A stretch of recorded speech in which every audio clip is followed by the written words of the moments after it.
अतिवृष्टीमुळे 68,69,756 हेक्टर पिकांचं नुकसान, 253 तालुक्यांमध्ये सरसकट मदत करणार मुख्यमंत्री फडणवीसांची घोषणा. खरडून गेलेल्या जमिनींकरिता हेक्टरी 47,000 रुपये, ओढकाम करणाऱ्या जनावरांसाठी 32,000 रुपये मदत करण्याचा सरकारचा निर्णय. महाराष्ट्रात अतिवृष्टीमुळे मोठं नुकसान, सरकारकडून जास्तीत जास्त मदत देण्याचा प्रयत्न, शेतकऱ्यांना मुख्यमंत्री फडणवीसांचं आश्वासन. शेतकऱ्यांना दिवाळीपूर्वी मदत मिळणार, सरकार शेतकऱ्यांच्या पाठीशी खंबीरपणे उभा, उपमुख्यमंत्री एकनाथ शिंदे यांचं आश्वासन.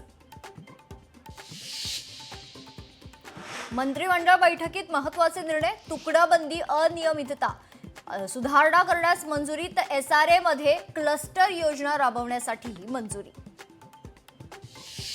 हैदराबाद गॅजेट विरोधातील याचिकेविरोधात हस्तक्षेप याचिका, मराठा नेते गंगाधर काळकुटे यांची हस्तक्षेप याचिका. पंतप्रधान नरेंद्र मोदी भारताचे खरे हिरो, राजकारणात हिरो म्हणून PM मोदींकडे पाहतो, फिक्कीच्या कार्यक्रमातील मुलाखतीत मुख्यमंत्री फडणवीस यांचं वक्तव्य. पुण्यात मनसे आणि महाविकास आघाडी एकत्र लढण्याची शक्यता, पुण्यात मनसेला महाविकास आघाडी सोबत घ्या, पुण्यातील ठाकरेंच्या शिवसेनेच्या पदाधिकाऱ्यांचा सूर.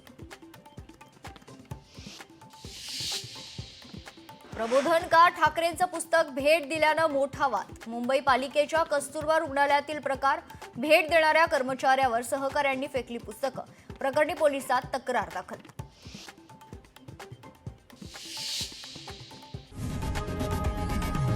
लोकशाही मराठी ऐका, पहा, जागरूक रहा.